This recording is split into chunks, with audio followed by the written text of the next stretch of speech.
બસ બીજો કાંઈ કામ નથી ને અત્યારે થઈ ગયું થોડુંક મોડું. જવાનું તો 10 વાગે, થઈ ગયું બહુ મોટું અમારે યારે પોપટ.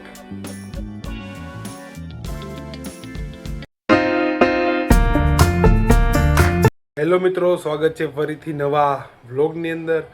મસ્ત મજાની આપણી સવારે 9 વાગે પડી ગઈ હતી ને અત્યારે વાગી ગયા 11:15. 11:15 વાગ્યા છે ને આપણી સવારે વહેલી પડી હતી. આજે આપણે વહેલા જાગી ગયા 9 વાગે. અને હું ને મમ્મી જાવી છીએ ગામમાં, કેમ કે ગામમાં બીજું કાંઈ ખાસ તો લેવાનું છે નહીં, પણ ઝાડવા લેવાના છે, રોપ બીજા લેવાના છે, ગુલાબનો રોપ લેવાનો છે. ગુલાબામાં એક છે ને એવો બીજા હજી 2 એવા ગુલાબના રોપ લેવાના છે, એ બધા વાવવાના છે આમાં.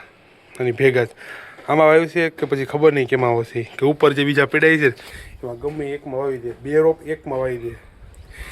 હા કેમ એક છે એની 2 રોપ લાવીને એકમાં જ વાવી દે, એક કુંડામાં. એટલે ગુલાબ આવે તો વધારે આવે ગુલાબ એમ. હવે ભગવાનને નીચે ચડાવતા હોય ને માતાજીને મંદિરમાં, એટલે ગુલાબ અમારે વધારે પડતા વપરાશમાં આવતા હોય એમ.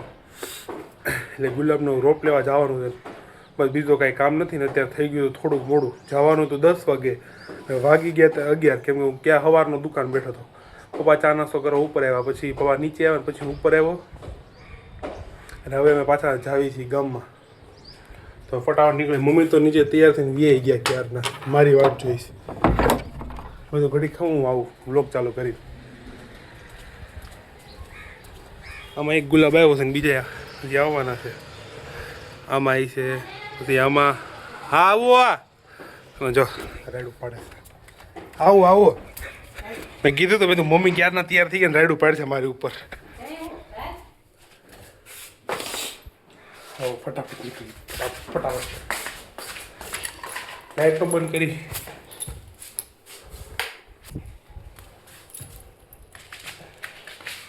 મેં કીધું તું મમ્મી ક્યારના તૈયાર થઈ ગયા, હવે મારી પર દેખાડો કરશે.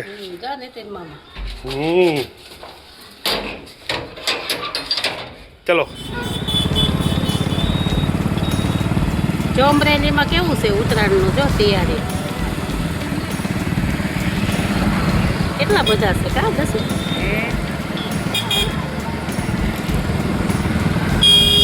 થઈ ગયું બહુ મોટું અમારે યારે પોપટ, કેમ કે ત્યાં જે ઝાડવા વેચે ને એ લોકો જ ત્યાં નહોતા. અને ત્યાંથી જે રોડ સાઈડ જે વેચે ને ઝાડવા, અમે ત્યાંથી જ ઝાડવા લેવી છે. બધા રોપ હોય ને ઝાડના, એ પછી અમે કુંડામાં લઈને પછી વાવ્યું. કેમ કે નર્સરીમાં જાવી, પણ નર્સરી બહુ વાગી છે અમારા ઘરથી, કેટલી બહુ વાગી છે.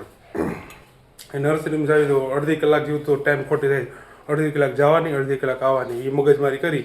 કે રોડ કાંઠે જે લોકો વેચતા હોય ઝાડ રોપ હોય એના, ત્યાંથી અમે લઈને ન વાવી દીધી. એ લોકોને થોડોક ફાયદો થાય. તો એટલે અમે હર વર્ષે કે હર વખતે ગમે ત્યારે એમ નકર અમે વર્ષમાં એકવાર ઝાડવું વાવી, કે પછી અમુક વાર એવું થાય તો દર ચોમાસે, એટલે વર્ષમાં એકવાર ચોમાસું હોય તો અમે વાવી જ દેવી. આ વખતે શિયાળામાં વાવવાનો વિચાર કર્યો, નકર હર વર્ષે મેં ચોમાસામાં જ વાવતા હોય, એટલે વર્ષે 1-2 ઝાડો વાવી જ દેવી. એ ચોમાસાનો વધારે આમ સારા થાય ને આમ બળી ન જાય એમ, કે વરસાદ આવતો ને એટલે પાણી મળ્યા કરે. તો પહેલાં મેં એ બાજુ ગયા, જે રોડ સાઈડ ક્યાંય ભાઈ દેખાણા, પછી થોડાક અમે હજી આગળ હાલા ગયા તો ત્યાં ક્યાંય હતા જ નહીં ઝાડવાવાળા. પછી ત્યાં આગળ ફુગા ને એવું હતું, કેમ કે ખેર હવે થોડાક દિવસમાં આવવાની છે, તમને ખબર છે, મને ખબર છે, ખેર આવવાની છે. એટલે ત્યાં ફુગા ને એવું બધું વેચતા હતા. તો ત્યાંનું થોડું ઘણું શૂટિંગ કરીને અમે ઘરે આવ્યા. એટલું મોટું છે, કેમ કે ત્યાં જે કોઈ હતું તેને ખોટે ખોટો મારો ધક્કો માથે પડ્યો. તો કાંઈ વાંધો નહીં, લોકો થયો તો થયો. હવે બપોર પછી જોવી વિચારશે જવાનો, કે હવે આવી ગયા હોય તો આવે તો સારું, બાકી તો પછી બીજી વાર ધક્કો થાય. બપોરે જાઉં જોવા, નગર એ ક્યાંક જમવા આવી ગયા છે તો પછી કાલનું જ રહેશું, પછી પૂરું. પહેલેથી મારા જે વ્લોગ જોયું છે ને એ લોકોને ખબર જ છે કે આ ચોમાસામાં અમે છે ને વ્હાઇટ કલરના ગુલાબનો રોપ લઈ આવ્યા હતા. એ રોપ પૂથી લઈ આવ્યો હતો, અને પૂથીએ કીધું વ્હાઇટ કલરના ગુલાબ આપણે વાવી અને મસ્ત ગુલાબ થાય. પણ કાંઈક કારણોસર છે ને અમે ક્યાંક ધ્યાન નહીં રાખ્યું હોય, કે પછી કેની ખબર, એને પાણી સરખું નહીં મળ્યું હોય ચોમાસામાં, એટલે ગુલાબનું આખું રોપ આખું બળી ગયું, આખું. આ વખતે મેં વ્હાઇટ કલરનો ગુલાબ આવ્યા હતા. મને છે ને પહેલાં ભૂખ લાગી ગઈ હતી, એટલે બધા પહેલાં હું જમવા બેસી ગયો અને જમવાનું બધું અહીંયા આગળ મૂકી દીધું. રોટલી, દાળ અને આ મમ્મીએ બનાવ્યું છે મરચાંનું, અને પાપડ. પાપડનો આપણો કરીને ભૂકો બોલાવી દીધો. ફટાફટ હવે આપણે જમી લેવી. વાતચીત નથી કરી, કે મને પેટમાં બળવાનું ચાલુ થઈ ગયું, બહુ ભૂખ લાગી. તો પહેલાં હવે આપણે જમી લઈએ. બપોરમાં એક વાત તો કહેવાની જ રહી ગઈ, કે આ બધા ઝાડવા હવે આ બાજુ હતા ને તો મમ્મીને પૂછીએ પાછા આ સાઈડ મૂકી દીધા, કેમ કે આમાં ગમે ત્યારે પાણી છાંટવી ને અમે સવારમાં કે બપોરે કે પછી રાતના પાણી છાંટવી ને તો આ સાઈડથી છે ને જગ્યા રાખી છે આ બધા કુંડામાં આવી રીતના. આ કેમ છે પાણી છે ને પડ્યા કરે તો અહીંયા બધા મૂક્યા હોય કે નહીં તો પાણી બધું પડીને આખું બધું બગાડે. એટલે આ સાઈડ મૂક્યા હોય ને તો એથી સીધે ભૂંગળેથી નીચે વીયું જાય પાણી અહીંથી. એટલે ગમે એટલું વધારે પાણી ચડી આવી ગયું હોય ને તો બધી ઓટોમેટિક પાછળ છે ને પાછળથી બધું નીકળીને સીધું આમ વીયું જાય અને સીધું નીચે વીયું જાય. અને આ બધા કુંડા અહીંયા મૂક્યા હતા ને તો આ કંઈ જગ્યા નથી પાણીની, એટલે આ બધું ઢાળ આમનો છે તો બધું છે ને આનું પાણી બધું આયા લાગતું. આજે સવારે મમ્મીને પોતે પાછા કુંડા ફેરવી નાખ્યા અને આ સાઈડ હતા ને એની બદલે આ સાઈડ હવે લઈ લીધા. તો હવે અમારા ઘરે તમને રોજ આ સાઈડ જોવા મળે કુંડા, આ બાજુ હવે નહીં.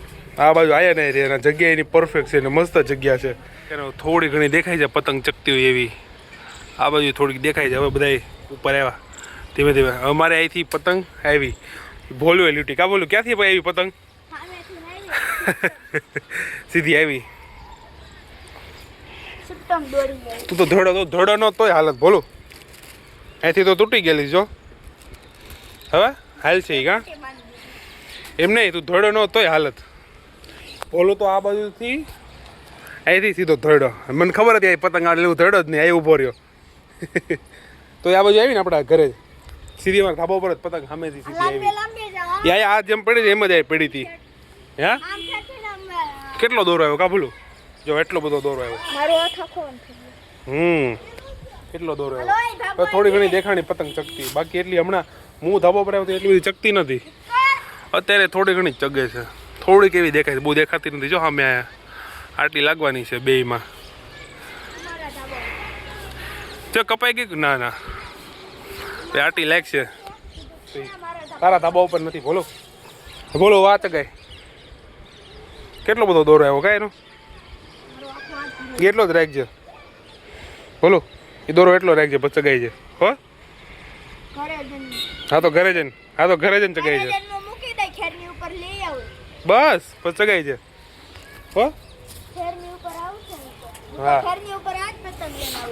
ઘેર ઉપર આ ચગાઈ છે ત્યાં સુધી ઓલી ચગાય આપણે ત્યાં સુધી તું ઘરે લઈ આવ ને ઓલી ચગાય હો.